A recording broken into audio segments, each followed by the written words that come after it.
The phone slipped from my fingers, clattering to the kitchen floor. I stared at it, my mind reeling from the bomb Victor had just dropped. "Caroline? Are you there?" His voice, tinny and distant, echoed from the fallen device. I snatched it up, my hand trembling. "What do you mean your mother's moving in with us, Victor? We never discussed this." I know, he said, his tone placating. "But Dad's funeral was last week and she's all alone now. What was I supposed to do?" I gripped the counter, steadying myself. "Maybe ask your wife before making life-altering decisions. Look, it's temporary. Just until she gets back on her feet."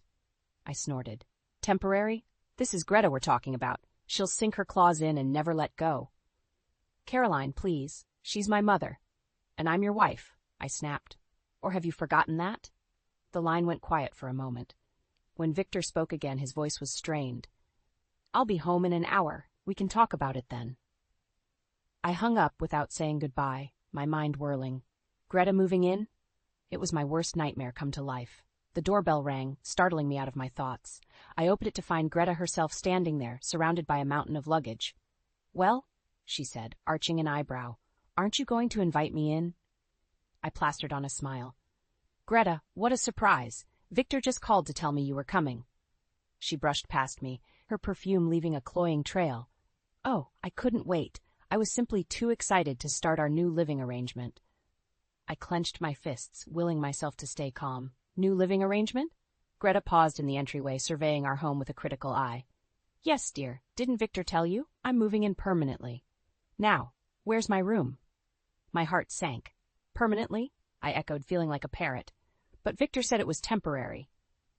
Greta waved a dismissive hand. "Oh, you know how boys are, always sugarcoating things. Now be a dear and help me with my bags."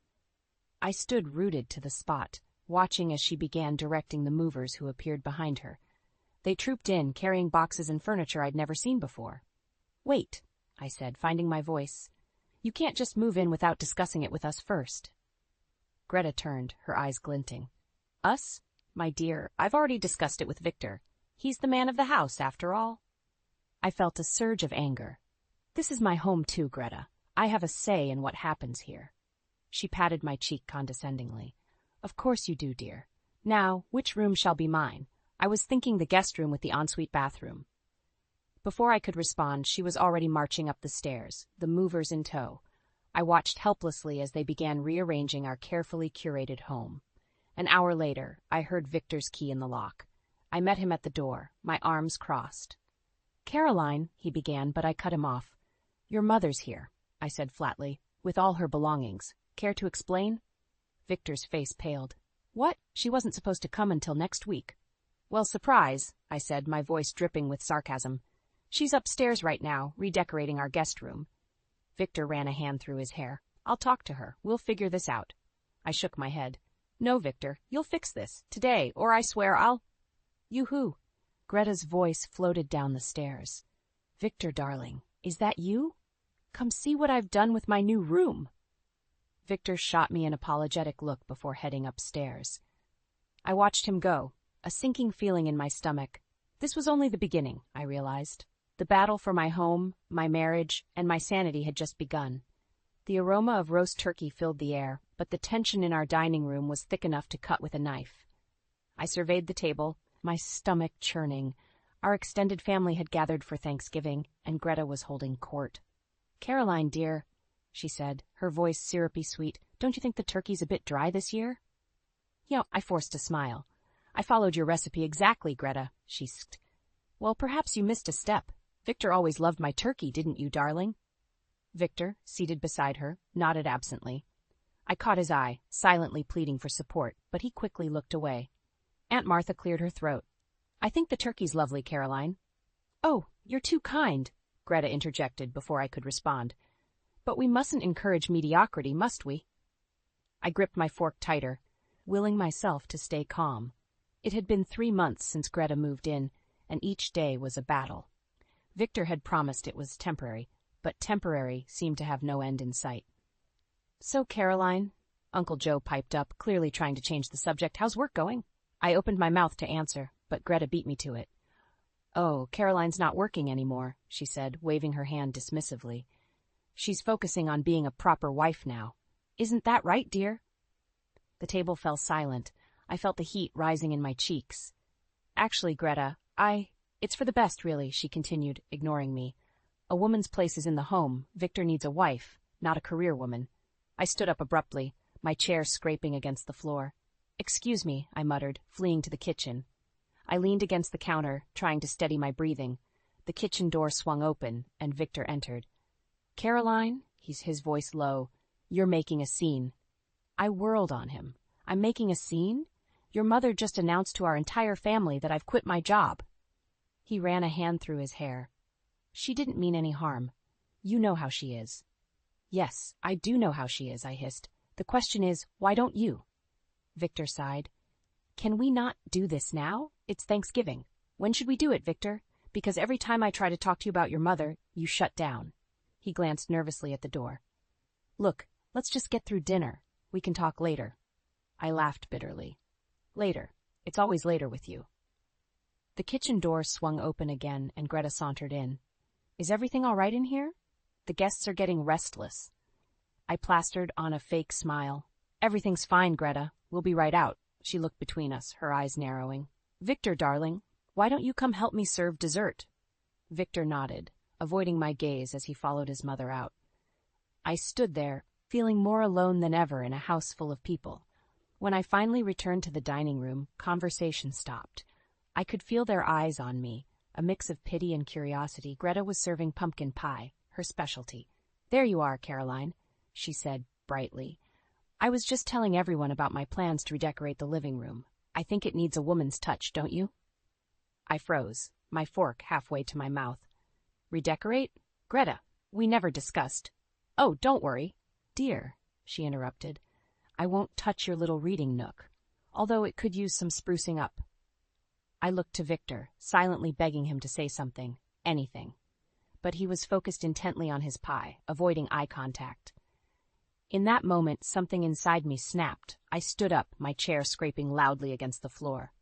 I think, I said, my voice shaking, that it's time for everyone to leave. A collective gasp went around the table. Victor's head snapped up, his eyes wide with alarm. Caroline, he hissed, what are you doing? I ignored him, addressing our stunned family members.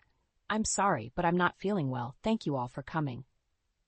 As our relatives filed out, murmuring awkwardly, I caught a glimpse of Greta's triumphant smirk. She thought she'd won this round, but little did she know the war was just beginning. I clutched my phone, my hands trembling as I reread the text from my cousin Sarah. Caroline, you need to know what Greta's planning for the family reunion. Call me ASAP. My heart raced as I dialed Sarah's number, ducking into the guest bathroom for privacy. She picked up on the first ring. Caroline, thank God, Sarah whispered. I overheard Greta talking to Aunt Martha. She's planning to announce at the reunion that you're unstable. I felt the blood drain from my face. What? She's telling everyone you've been having mood swings, that you're neglecting the house, that you might even be dangerous. I gripped the sink for support.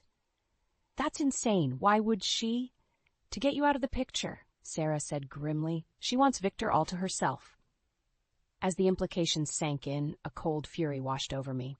Thanks, Sarah. I'll handle this. I ended the call and stared at my reflection in the mirror.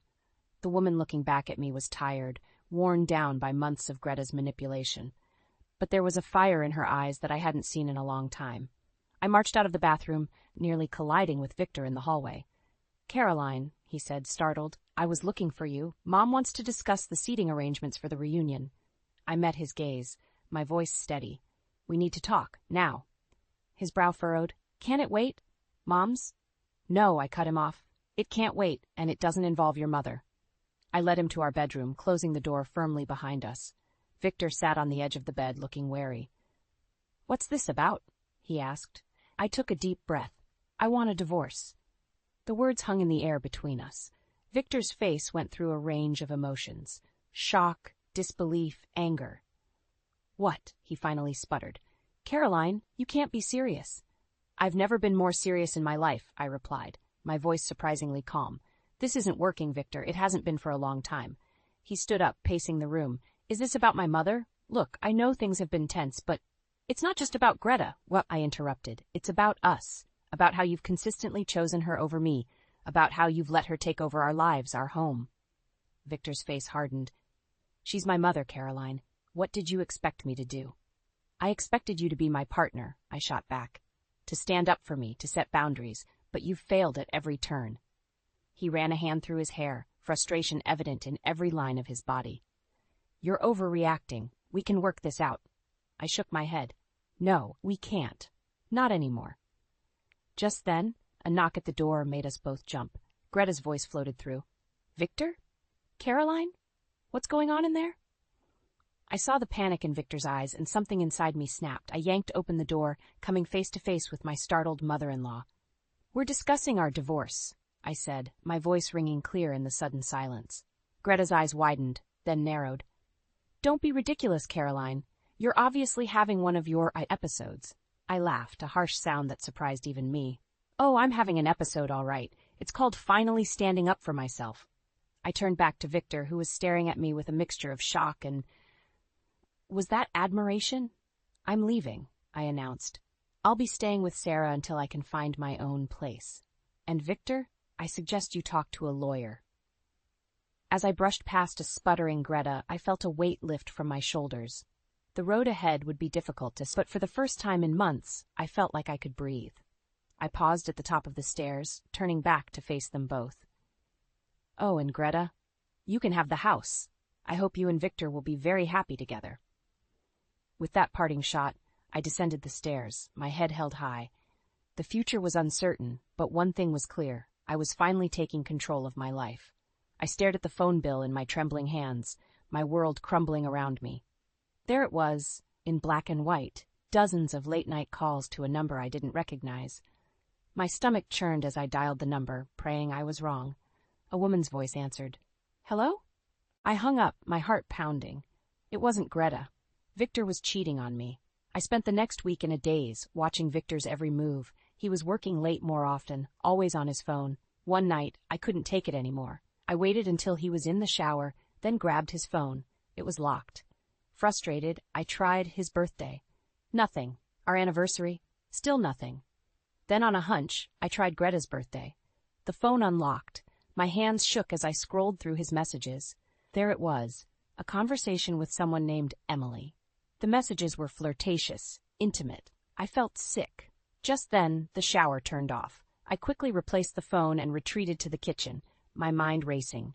Victor entered, towel around his waist. Hey, have you seen my phone? I pointed to the nightstand, trying to keep my voice steady. Right where you left it. He nodded, oblivious to my inner turmoil. As he dressed for work, I made a decision. I wasn't going to confront him. Not yet. I needed more proof. The next day, I bought a small voice recorder. When Victor left for work, I planted it in his car. It felt wrong, invasive, but I had to know the truth. That evening, I retrieved the recorder, my heart pounding as I listened. Most of it was mundane, traffic reports, work calls. Then I heard it. Hey, Emily. Victor's voice crackled through the speaker. Yeah, I can meet you tonight. The usual place. I felt like I'd been punched in the gut. It was real. It was happening. I was so lost in my thoughts that I didn't hear Greta enter the kitchen. What are you listening to, dear? She asked, making me jump. I quickly shut off the recorder.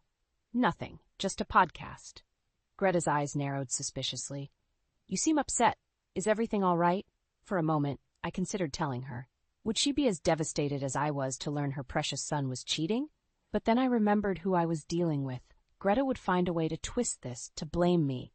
I'm fine, I lied. Just tired. She patted my hand condescendingly. You should rest, dear. You're looking rather worn. As she left, a plan began to form in my mind. I couldn't confront Victor directly, not with Greta around to run interference. I needed to be smart, to gather evidence. That night, I lay awake, listening as Victor crept in late. He slipped into bed, smelling of unfamiliar perfume. I fought the urge to scream, to demand answers.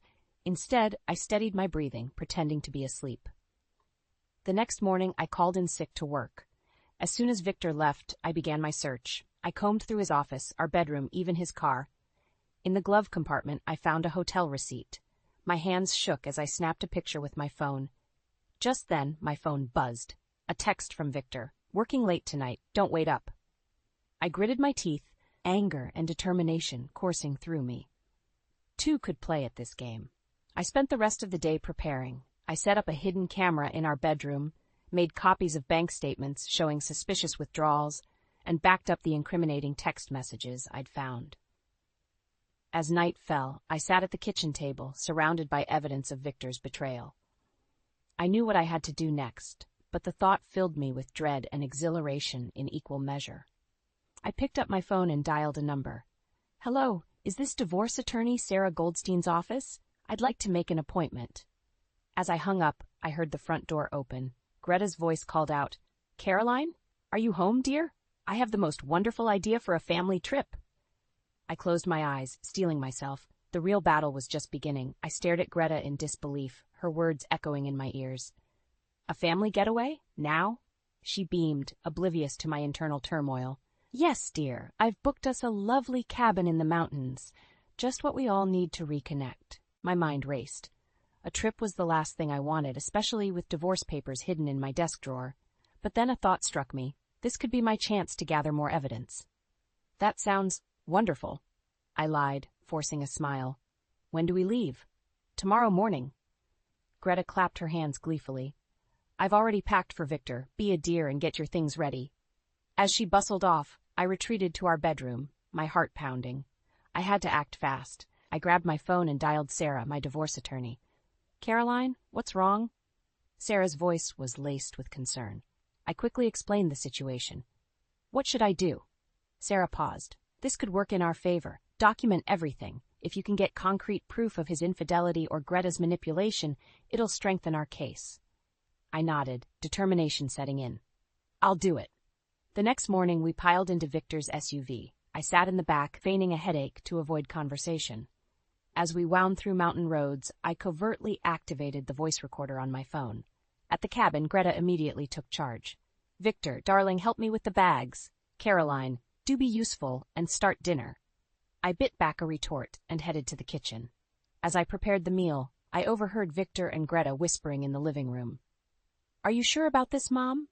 Victor's voice was tense. "Trust me, darling. By the end of this trip, we'll have everything sorted out."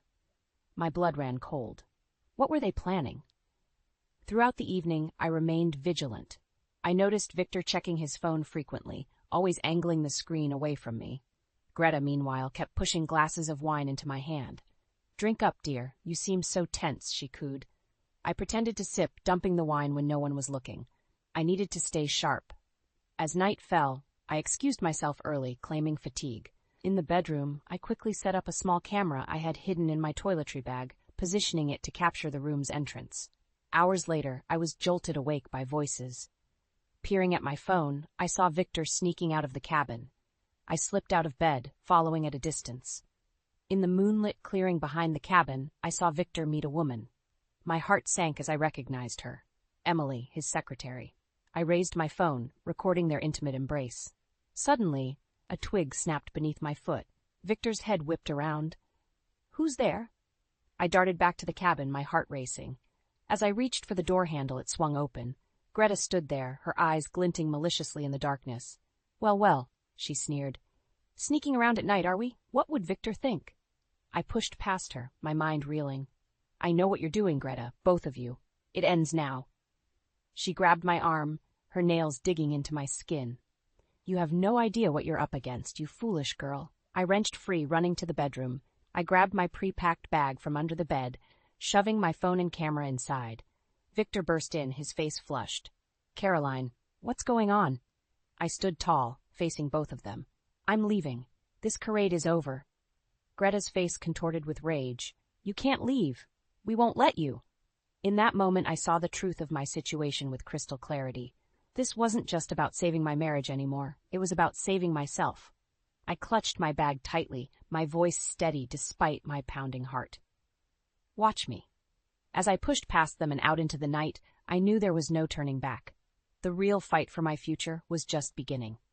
I huddled in the small motel room, my heart still racing from my midnight escape. The neon sign outside cast an eerie glow through the thin curtains. I hadn't slept, my mind replaying the events of the past few hours on an endless loop. A knock at the door made me jump. "Room service," a muffled voice called. I frowned. I hadn't ordered anything. Cautiously, I approached the door, peering through the peephole. A young man in a hotel uniform stood outside, holding a covered tray. Against my better judgment, I cracked open the door. I didn't order. The man thrust the tray at me. Compliments of the management, ma'am? Before I could protest, he was gone.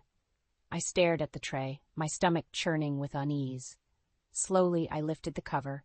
A single envelope lay on the white cloth, my name scrawled across it in familiar handwriting. Victor's. With trembling hands, I tore it open. Inside was a short note. Caroline, please come home. We need to talk. V. I crumpled the paper, anger and fear warring inside me. How had they found me so quickly? My phone buzzed, a text from an unknown number. You can't hide forever, dear. G.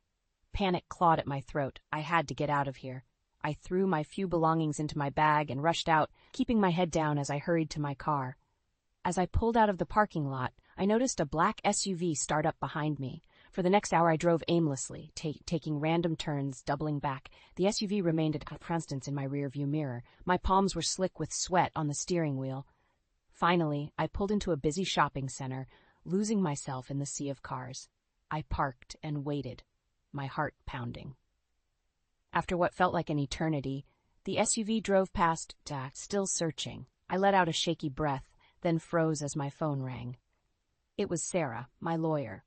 Caroline, where are you? I've been trying to reach you all morning. I quickly filled her in on the night's events. She listened in stunned silence. Caroline, she said slowly, I think I know what's going on. Remember those bank statements you showed me? I did some digging. Victor's been embezzling from his company. I think they were planning to frame you for it. The world seemed to tilt on its axis. What? Listen carefully, Sarah continued. I need you to come to my office right now. We need to get ahead of this. I agreed, my mind reeling. As I started the car, a wave of nausea hit me. I barely made it out of the car before I was violently ill. Wiping my mouth, I noticed my hand was shaking. Not just shaking, trembling uncontrollably. My vision blurred, and a strange metallic taste filled my mouth. With dawning horror, I remembered the tray from the motel, the envelope. I'd touched it with my bare hands. I fumbled for my phone, barely able to hold it as I dialed 911. I think I've been poisoned, I managed to gasp before the world went dark. I drifted in and out of consciousness, aware of flashing lights, urgent voices. The sterile smell of a hospital filled my nostrils. Severe poisoning, touch-activated toxin, lucky to be alive. I forced my eyes open, squinting against the harsh fluorescent lights. A doctor leaned over me, her face grave. Mrs. Harrison, can you hear me? I tried to nod, but my body wouldn't cooperate. You've been poisoned, she continued. We're doing everything we can, but I'm sorry, we don't know if there will be lasting damage. Tears slid down my cheeks as the full weight of the situation crashed over me. Victor and Greta hadn't just tried to frame me, they'd tried to kill me. As darkness crept in at the edges of my vision, one thought crystallized in my mind. I had to survive. Not just for myself, but to make sure they paid for what they'd done. With the last of my strength, I grasped the doctor's hand. Call my lawyer, I whispered. Tell her everything. Then the darkness took me, and I knew nothing more. The hospital room came into focus slowly, the beeping of monitors a constant reminder of how close I'd come to death. Sarah, my lawyer and now my lifeline, sat by my bed, her face a mix of concern and determination. Caroline, the police are here, she said softly. Are you up for this? I nodded weakly, my throat still raw from the toxins. 2 detectives entered, their faces grim. Mrs. Harrison, the older one began, we need your statement about the events leading to your poisoning. For the next hour, I recounted everything. Greta's manipulation, Victor's infidelity, the embezzlement, the failed framing attempt. The detective's eyes widened as I revealed the evidence I'd gathered. We'll need all of that, the younger detective said. It's crucial for building a case. As they left, Sarah squeezed my hand. You did great, Caroline, but there's something else you should know. My heart sank. What now? Victor and Greta, they're missing. They disappeared right after you were admitted to the hospital. The news hit me like a physical blow. They were gone, potentially with all our assets. I felt the walls closing in, panic rising in my chest. We need to move fast, Sarah continued. I've started the divorce proceedings, but with Victor gone, it complicates things. I closed my eyes, trying to steady my breathing. When I opened them, a new resolve burned within me. What do we do? Sarah's eyes gleamed with a fierce determination that matched my own. We fight, on all fronts. The next few days passed in a blur of police interviews, legal meetings, and painful physical therapy. My body was healing, but the emotional toll was immense. Every shadow made me jump. Every unknown number on my phone sent my heart racing. Finally, after a week, I was discharged. Sarah insisted I stay with her for safety and moral support. As we pulled up to her house, a familiar car parked across the street made my blood run cold. "Sarah?" I whispered. "That's Victor's car." She immediately pulled out her phone to call the police, but I stopped her. "Wait, I need to do this." "Caroline, no. It's too dangerous." But I was already out of the car, my legs shaky but propelled by a strength I didn't know I possessed. I approached Victor's car, my heart pounding. The driver's door opened, and Victor stepped out. He looked haggard, his eyes red-rimmed and desperate. "Caroline," he breathed. "Thank God you're okay. I've been so worried." I laughed bitterly. "Worried? You tried to kill me, Victor." He flinched. "No, it wasn't like that, Mom. She went too far. I never wanted to hurt you." "But you did," I said, my voice steady despite the trembling in my hands. "Where is she, Victor?" He ran a hand through his disheveled hair. "Gone. She took everything and disappeared. I've lost it all, Caroline. The job, the money. I have nothing left." For a moment, I almost felt sorry for him. Almost. "You have the consequences of your actions, Victor. That's what you have left." As if on cue, police sirens wailed in the distance, growing louder. Victor's eyes widened in panic. "Caroline, please, you have to help me. We can start over, make things right." I stared at him, this man I once loved, now a stranger. In that moment, I felt a weight lift from my shoulders. I was done being a victim. "No, Victor, we can't."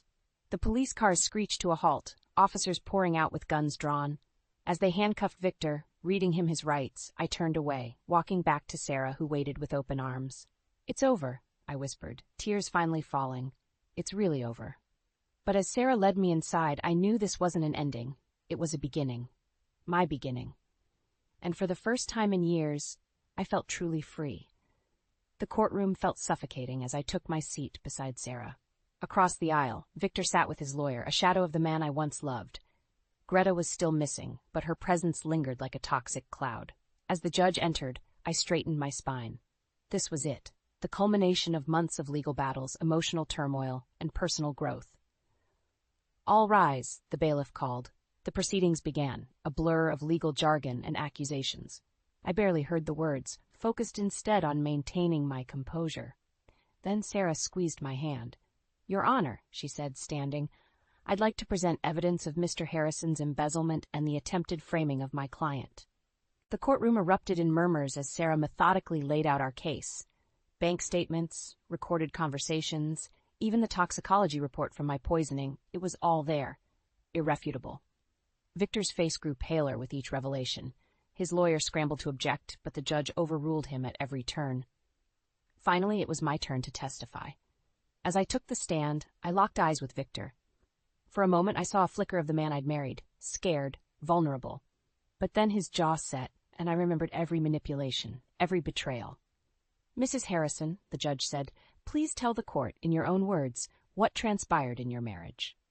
Taking a deep breath, I began my story. I spoke of Greta's arrival, the slow erosion of trust, the mounting evidence of Victor's infidelity and financial crimes. My voice grew stronger as I recounted the poisoning attempt and my subsequent fight for justice. "Your Honor," I concluded, "I'm not just seeking a divorce, I'm seeking protection and restitution for the harm done to me." The judge nodded gravely. "Thank you, Mrs. Harrison. You may step down." As I returned to my seat, I felt a weight lifting from my shoulders. Whatever the outcome, I'd spoken my truth. The judge called a recess to review the evidence. Those minutes stretched into an eternity. When we reconvened, the tension in the room was palpable.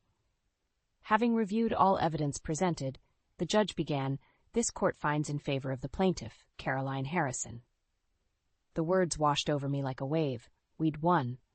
"Mr. Harrison," the judge continued, turning to Victor, "in light of the criminal allegations presented here, I'm referring this case to the district attorney's office for further investigation and potential prosecution." Victor slumped in his chair, defeated. As the bailiff approached to take him into custody, he looked at me one last time. "I'm sorry?" he mouthed. I nodded, not in forgiveness, but in acknowledgement. It was over. Outside the courthouse, reporters clamored for a statement. Sarah fielded their questions while I stood silent, still processing the day's events. "Caroline," she said softly, turning to me, "you did it. You're free." Tears welled in my eyes as the reality sank in. I was free, from Victor, from Greta, from the life they'd tried to trap me in. In the weeks that followed, I threw myself into rebuilding my life. The divorce settlement granted me a significant portion of our assets, enough to start over. I sold the house, unable to live with the memories it held. As I packed up the last of my belongings, a letter arrived. It was postmarked from a small town in Mexico. With trembling hands, I opened it. "Caroline," it read in Greta's unmistakable scrawl, "I underestimated you. You've won. I won't trouble you again." I laughed, a sound of relief and triumph. Even Greta, the architect of so much pain, had admitted defeat. 3 months later, I stood in my new apartment in a different city, surrounded by boxes yet to be unpacked. The view from my window showed a skyline I was just getting to know, full of possibilities. My phone buzzed, a text from Sarah. "Thinking of you today. How are you feeling?" I smiled, typing my response, "Free. I feel free." As I hit send, I caught my reflection in the window. The woman looking back at me was stronger, wiser, and unafraid. She had weathered the storm and emerged victorious. I took a deep breath, savoring the moment. This wasn't just an ending, it was a new beginning. My beginning, and I was ready to embrace every moment of it.